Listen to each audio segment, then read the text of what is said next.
नमस्कार दोस्तों। अभी 2 फरवरी को आरएस का प्रारंभिक परीक्षा का आयोजन हुआ और उसमें एक वीक्षक के रूप में मैंने ड्यूटी दी। तो उस दौरान मुझे काफ़ी कुछ चीज़ें, एक नया अनुभव हुआ। हालांकि पहले परीक्षार्थी के रूप में परीक्षा देने जाते थे तो कमियों को पहचान नहीं पाते थे, और वीक्षक के रूप में भी बहुत पहले ड्यूटी ज़रूर करी थी, इन दिनों की नहीं थी। 7-8 साल से प्रशासन ने वीक्षक के रूप में ड्यूटी नहीं लगाई। कभी सुपरवाइज़र लगा दिए या वीक्षक के रूप में कॉलेज में रखे गए थे, खुद के कॉलेज में, तो वहाँ वीक्षक के रूप में हमें कर्तव्य निर्वहन के लिए नियुक्त किया गया। तो इस दौरान मैं काफ़ी चीज़ें, क्योंकि अब 3 घंटे परीक्षा होती है और 10 मिनट एक्स्ट्रा देते हैं, तो 3 घंटे और 10 मिनट तक हम वहाँ खड़े रहते हैं, तो हमारा मस्तिष्क डेफिनेटली कहीं न कहीं घूमता है। तो हमारा मस्तिष्क कहाँ घूम रहा था, मेरा कहाँ घूम रहा था, मैं अभ्यर्थियों को नोट ही कर रहा था कि कैसे कर रहे हैं, क्या गलतियाँ कर रहे हैं। बस मैं जब विचरण करते-करते दिमाग में ये सारी चीज़ें आ रही थी, क्योंकि एंट्री देने से लेके एग्ज़िट करने तक हमने पूरा अनुभव किया। उसके बाद मेरे मस्तिष्क में विचार आए कि कहाँ गलतियाँ बच्चे कर रहे हैं। तब सोचा था कि मैं एक आर्टिकल लिख लेता हूँ। फिर सोचा कि आर्टिकल में बात को अच्छे से एक्सप्लेन नहीं कर पाऊँ और आर्टिकल अधिक लोगों तक पहुँचता भी नहीं है, तो बेहतर है कि मैं एक सत्र के माध्यम से आपको समझाऊँ कि परीक्षा हॉल में हमें करना क्या चाहिए और हम करते क्या हैं। ठीक है? तो बिना कोई समय गँवाए हुए मैं बात शुरू करता हूँ। देखिए, सबसे पहली चीज़, मैंने देखा कि आरपीएससी इन दिनों 1 घंटा पहले एंट्री करवाती है, कि जैसे 12 बजे एग्ज़ाम है, तो आरपीएससी कहती है कि आप 11 बजे तक एनी हाउ एंट्री ले लें। तो 1 घंटा पहले एंट्री करवाती है, क्योंकि अंदर की फॉर्मेलिटीज़ बहुत होती है। बावजूद उसके आरपीएससी ने हर जगह इंस्ट्रक्शंस दे रखे हैं, आरपीएससी क्या, सभी एजेंसीज़ ने, कि आप टाइम पे कॉलेज पहुंच जाए, अपने सेंटर पहुंच जाए। उसके बावजूद भी बच्चे लास्ट में भागते हुए, दौड़ते हुए आते हैं, जबकि कहा हुआ है कि आप लोग हैं वो 1 घंटे पहले बुलाते हैं, तो आप 10 बजे चले जाओ ना वहाँ पे, ताकि आप 11 बजे तक एंट्री कर लोगे आराम से। तो एक तो हम लास्ट में समय पर नहीं पहुँचते, ये सबसे बड़ी गलती है। अब ये समय पर अगर आप नहीं पहुँचते हैं, तो सीधी सी बात है कि एक तो भाग दौड़ में आओगे, दूसरा क्या होगा, हो सकता है आपको एंट्री ना दे, और हो सकता है आप 1-2 मिनट लेट हो गए, तो बहुत स्ट्रिक्टली कहा हुआ है कि एंट्री नहीं देनी, मतलब नहीं देनी। फिर क्या होता है, फिर आपको एंट्री नहीं मिलती, आपकी पूरी तैयारी खराब होती है, अंदर बहुत गंदा सा फीलिंग आती है। रोकना हम भी नहीं चाहते हैं, लेकिन होता ये है कि नियम ये है कि आपको 1 मिनट भी अगर देरी से आते हैं तो प्रवेश नहीं मिलेगा, तो मतलब नहीं मिलेगा। अब ये उनकी स्टैंडर्ड ऑफ प्रोसीजर है, हमें फॉलो करने होते हैं। पहली गलती हम यहाँ करते हैं, और मान लो अपन भागते दौड़ते पहुँच भी जाते हैं, तो दिमाग को वापस रिलैक्स होने में भी आधा घंटा बड़ा घंटा लगता है, फिर हम परीक्षा में जाके गलतियाँ करते हैं। तो पहली गलती हम ये कर रहे हैं कि हम समय पर नहीं पहुँचते। तो कोशिश करिए, जब भी आपकी परीक्षा होती है, जो निर्धारित टाइम है उससे 1 घंटा पहले चले जाओ, ताकि ये ट्रैफिक जाम हो गया या बस लेट हो गई, ये बहाने नहीं बनाने पड़े। टाइम पे पहुंच जाओगे तो कोई दिक्कत नहीं है। 1 घंटा पहले पहुंचने से क्या हासिल हो जाएगा, मतलब लेट आने से क्या हासिल हो जाएगा, पहले पहुंचोगे तो फ़ायदा ही होगा आपको डेफिनेटली। एक तो आप ये काम करें। दूसरी गलती हम कहाँ कर रहे हैं, अब जब पेपर शुरू हुआ उस समय मैंने देखा कि कई बच्चे ओएमआर शीट में बहुत जल्दबाजी करते हैं। ओएमआर शीट में जल्दबाजी किस बात की, फिर आप वहाँ पे जब बबल्स भर रहे हैं वहाँ गलती करते हैं, कोई ना कोई गलती कर लेता है। हालांकि ये बहुत कम मात्रा में होती है, मगर होती है। जब गलती होगी तो आरपीएससी 5 अंक काट देगी आपके, फिर आप परेशान होंगे। इससे बेहतर है कि वहाँ गलती ना करें। तीसरी गलती हम कहाँ करते हैं, ओएमआर शीट के अंदर ये गलती करते हैं। तो कम से कम यहाँ पे रोल नंबर भरते वक्त बहुत सावचेत होकर रोल नंबर भरें, ताकि किसी भी प्रकार की त्रुटि नहीं हो। अब तीसरी गलती कहाँ होती है, तो सबसे मेन गलती है पेपर में जल्दबाजी। मैंने बहुत नोटिस किया स्टूडेंट को, गजब जल्दबाजी करते हैं। जल्दबाजी ऐसी कि प्रश्न पढ़ा सीधा ये से ऐसे चलता है। इतना जल्दी कभी नहीं चलना चाहिए। होना क्या चाहिए, होना ये चाहिए कि प्रश्न को ठीक तरीके से पढ़ा जाए, क्योंकि लगभग हर एजेंसी एक प्रश्न के लिए 1 मिनट का टाइम देती ही देती है। कुछ प्रश्न बेहद आसान होते हैं, तो उनको 1 मिनट लगता नहीं है, वो आधे मिनट में सरट जाता है। तो कुछ बड़े होते हैं तो वो 1.5 मिनट ले लेते हैं, तो वो बैलेंस हो जाता है। मतलब समय एजेंसी इतना ही देती है जितना न बचता है और न कम पड़ता है। अब ये आपके ऊपर है कि आप टाइम मैनेज कैसे करते हो। तो जल्दबाजी कभी नहीं करनी चाहिए। होना क्या चाहिए, प्रश्न को बहुत ध्यानपूर्वक, जैसे ये डेडलाइन का प्रश्न है, बड़ा ध्यान से इसको पढ़िए, पूरा अच्छे से पढ़िए। नहीं पूछा है कि है पूछा है, फिर थोड़ा सा इंग्लिश में टर्म्स देख लो उसकी। कई बार हिंदी में अर्थ अलग निकलता है, इंग्लिश में अलग निकल जाता है, थोड़ा सा इंग्लिश में भी देख लो, और उसके बाद में फिर आप है वो उत्तर के ऊपर आओ। जल्दबाजी कभी नहीं करनी चाहिए। अगर आपने बहुत जल्दबाजी करोगे तो कम से कम 3-4 सवाल, 5 सवाल आप है वो खो दोगे, और 5 सवाल का मतलब ये होता है कि आप बाहर हो जाओगे। क्योंकि फेल होने और पास होने में सिर्फ इतना ही फ़र्क होता है। बहुत तैयारी वाले जो स्टूडेंट होते हैं, वो फेल जो होता है और जो पास होता है उसमें सिर्फ ये गलतियों का ही फ़र्क होता है, तैयारी का फ़र्क नहीं होता है। दोनों की तैयारी लगभग समान होती है, दोनों के पास में ज्ञान भी लगभग समान होता है। फ़र्क ये होता है कि एक बच्चे ने बड़ा सावधानी पूर्वक तरीके से पेपर किया और एक ने थोड़ी जल्दबाजियां दिखा दी, उसकी वजह से 3-4 गलतियां हो गई। और 3-4 गलतियों का मतलब होता है कि अगर एक प्रश्न 2 नंबर का है तो 6 गलतियों का मतलब क्या हुआ कि 12 नंबर तो गए गए और 2 प्रश्न और जाएंगे, मतलब 4 नंबर और गए, 16 नंबर का लॉस। और कट ऑफ के 16 नंबर नीचे आने का मतलब ये हुआ कि आपने लापरवाहियों से आप बाहर हो गए। इसलिए कहते हैं कि इस प्रकार की जल्दबाजी नहीं करनी चाहिए हमें प्रश्न को ठीक से पढ़ना चाहिए, और प्रश्न को ठीक पढ़ने के बाद फिर ऑप्शन पे आना चाहिए। फिर ऑप्शन के अंदर जैसे ABCD 4 ऑप्शन दिए हुए हैं, है ना, और E 5वां ऑप्शन। 5वें ऑप्शन का प्रयोग आपको लास्ट 10 मिनट में करना है। लास्ट 10 मिनट में ओमर सेट को देखनी होती है, जिसमें जो जो प्रश्न रह गए उनके बबल्स भर दो, ताकि एक भी प्रश्न छूटे नहीं। क्योंकि आजकल RPSC ने व्यवस्था कर रखी है कि 10% से अधिक अगर आप ऑप्शन खाली छोड़ देते हैं तो आपका रिजल्ट रुक जाएगा, और उससे कम छोड़ते हैं तो आपका 1/3 नेगेटिव होगा। इससे अच्छा है कि लास्ट में E ऑप्शन भर देना, जो प्रश्न आपको नहीं आ रहे। अब इनमें से भी बच्चे क्या करते हैं, जैसे उसको आ रहा तो सीधा B कर दिया। सीधा B करने की बजाय मुझे लगता है कि बहुत कॉन्फिडेंट हो ना आप B को लेके तो कर दो। बाकी जनरली ये करना चाहिए कि भाई ये हो नहीं सकता, ये है नहीं, ये नहीं है, यही बच गया। अब टाइम बहुत अधिक नहीं लगता, ये बहुत ही आराम से हो जाता है। इसमें पता क्या होता है कि ये कॉन्फिडेंस बनता है कि ये प्रश्न मेरा परफेक्ट सही है, तो इसका प्रभाव नेक्स्ट प्रश्न पे सीधे तौर पे पड़ता है। इसलिए परीक्षा में जल्दबाजी ये बच्चे बड़ी संख्या में करते हैं। और फिर क्या होता है, एक बार जल्दबाजी कर ली, एक बार मन में कोई उत्तर सेट हो गया B, तो फिर वो बार बार दिमाग में B रहेगा। इससे अच्छा ये होता है कि प्रश्न को ध्यानपूर्वक पढ़ा जाए, दोनों भाषाओं में कोशिश करें पढ़ने की, उसके बाद में ऑप्शन को एलिमिनेट करके और उत्तर लगा दें। बस इतना काम करना होता है। ये सबसे बड़ी गलती हम यहाँ पे करते हैं। कुछ स्टूडेंट क्या करते हैं, कुछ स्टूडेंट लेट लतीफ़ी करते हैं, किसी एक प्रश्न के ऊपर बैठ जाते हैं। अब वो एक प्रश्न उसके 5 मिनट ले लेता है, फिर पूरा मिसमैनेज हो जाता है, हड़बड़ाहट हो जाती है और पूरा पेपर छूट जाता है।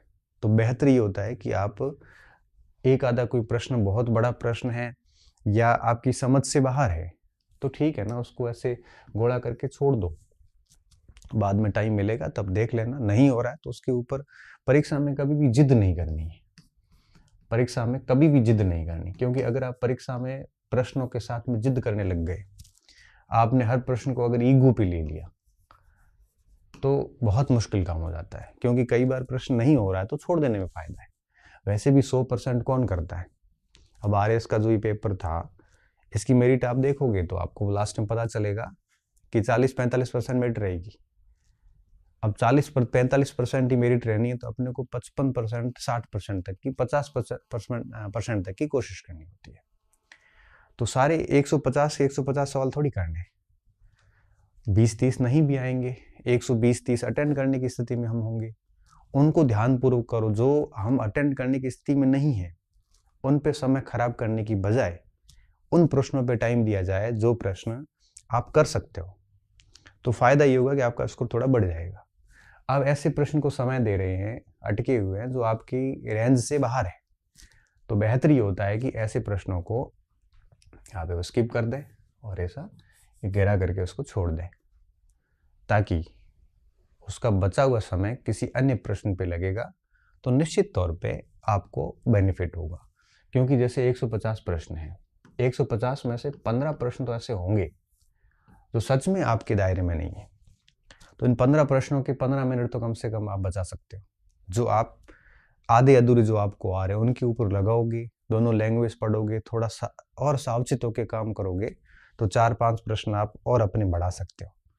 इसलिए कहते हैं कि किसी भी प्रश्न को लेकर अड़ना नहीं है हमें, जो नहीं आ रहा है उस पर अगर अटके रहोगे तो लेट लतीफ़ी होती है। और ये मैंने कई बार बच्चों को देखा है गलती करते हुए। इसके अलावा एक गलती और की जा रही है, वो ये होता है कि पहले पूरा पेपर करते हैं, एक भी बबल भरते नहीं है।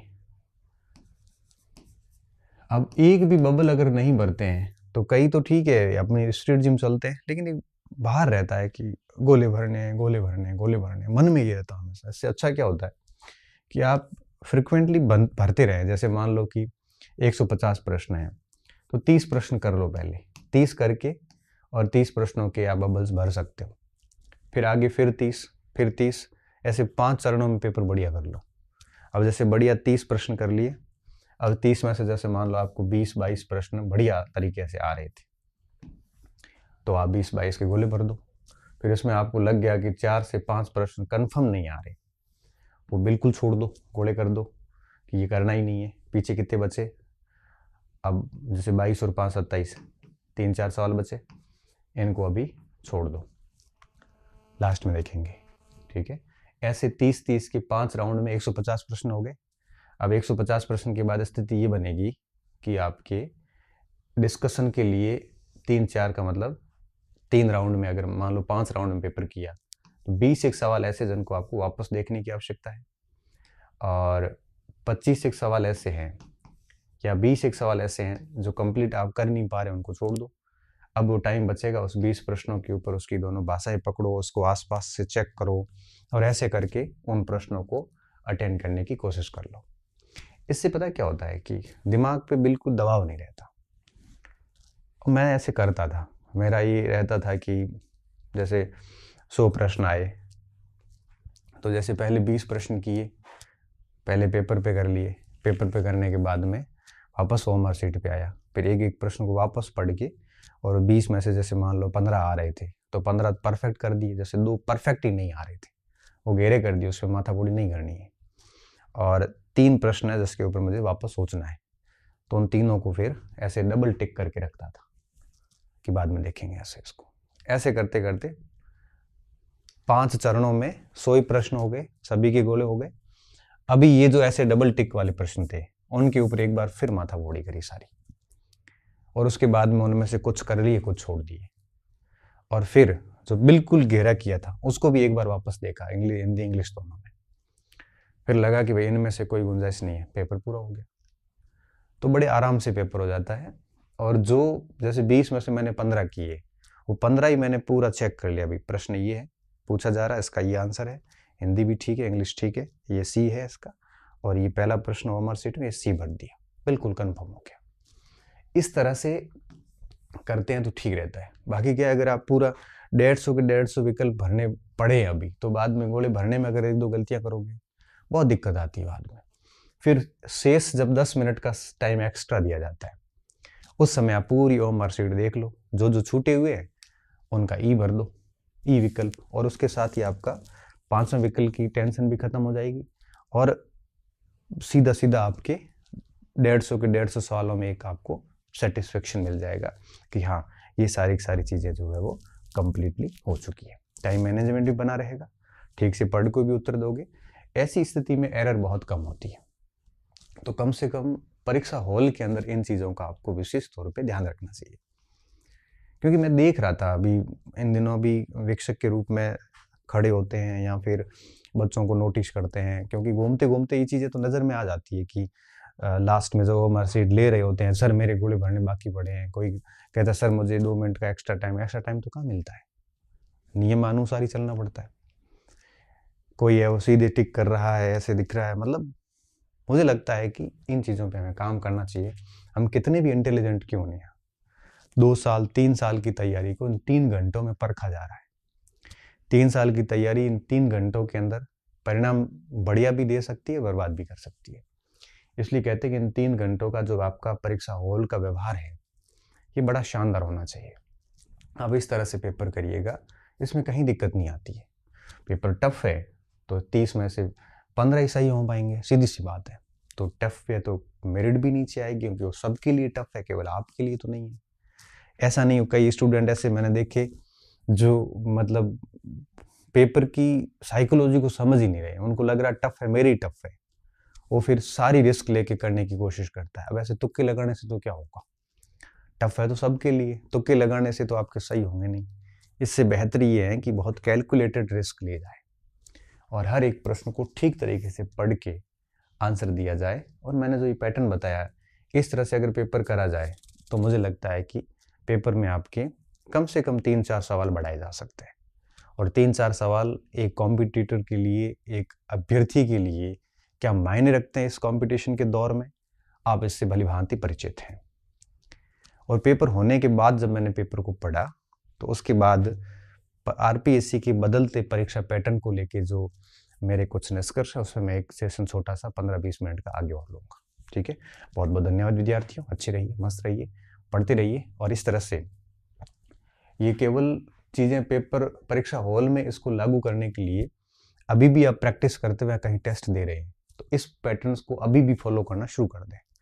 इस पैटर्न से अगर आप 10-15 पेपर कर लेंगे ना स्टार्टिंग से, तो परीक्षा हॉल में यही पैटर्न आप आराम से अपना सकोगे। और मैं आपको एक बात बताऊं कि हम लोग, मैं मेरी बात करता हूं, परीक्षा जब होती थी कि जैसे मान लो 20 तारीख को परीक्षा है, तो हम 2 महीने पहले परीक्षा के उस टाइम सोना भी दिन में बंद कर देते थे। मान लो जैसे हम दिन में 3 बजे सो रहे थे और हमें लगा कि दिन में 2 से 5 परीक्षा है, तो हमने ऐसा नियम बना लिया था कि परीक्षा से 1 महीने 2 महीने पहले 2 से 5 डेली टेबल पे पढ़ेंगे, आदत डाल दी। उस समय चाय छोड़ दी ताकि परीक्षा हॉल में चाय की वहाँ तलब लगे और सिर दर्द हो, ऐसा स्थिति नहीं हो जाए। दिन में डेली आप 2 से 5 सो रहे हो, 2 से 3 सो रहे हो, 1 घंटा भी सो रहे हो, तो परीक्षा हॉल में उस समय आपको नींद आने लग जाएगी। हमने तो यहाँ तक किया था कि परीक्षा जब होगी तो उससे 1-2 महीने पहले, परीक्षा का टाइमिंग तो अपने को जनरली पता होता है, मॉर्निंग में होती है, इवनिंग में होती है, जो भी होती है, तो उस समय हमने एक टाइम से, हालांकि पहले परीक्षा पत्र पहले आते थे तो थोड़ा आइडिया लग जाता था, तो 15-20 दिन पहले एटलीस्ट है वो हम उस अनुसार शुरू कर देते थे व्यवहार, ताकि परीक्षा हॉल में नींद ऐसी स्थिति ना आए, अपने आप को पहले टेबल पर बैठाना शुरू कर देते थे। तो ये चीज़ें बहुत ज़रूरी होती है, उस समय मस्तिष्क एक्टिव होगा, क्योंकि शरीर को आप जिस आदत में डालोगे शरीर वैसा हो जाएगा। अब आप दिन में उस समय सो रहे हैं जिस समय फिर परीक्षा होगी, तो फिर थोड़ी सी आंखों में नींद जैसी स्थितियाँ हैं वो बनती है। मुझे याद है 2014 में जब मैं आईएएस मेंस देने गया था, तो ये बात मैंने पहली बार उसके बाद अपनाई थी। हुआ क्या कि मैं 5-1 बजे के आसपास चाय पीता था, डेली आदत थी, 3:30 4 से 5 के बीच में। उस दिन क्या हुआ, मेंस का पेपर, सेकंड पेपर जो 2 से 5 के बीच में होता है, या शायद 2 से 5। अब 4 बजते ही मेरे को ऐसे लगने लगा चाय पीनी है। अब आप सोचिए कि नींद का भी टाइम, नींद से उठ के चाय पीते थे, ये एक आदत सी बनी हुई थी। और सेकंड पेपर में बहुत दिक्कत आई, तब तय कर लिया था कि भविष्य में जब भी कभी परीक्षा होगी तो उससे 1 महीने पहले दिनचर्या वैसी व्यवस्थित कर देंगे ताकि परीक्षा के टाइम में चाय, नींद जैसी कोई स्थिति ना हो। तो परीक्षा हॉल के लिए छोटे छोटे प्रयास पहले से शुरू करने पड़ते हैं।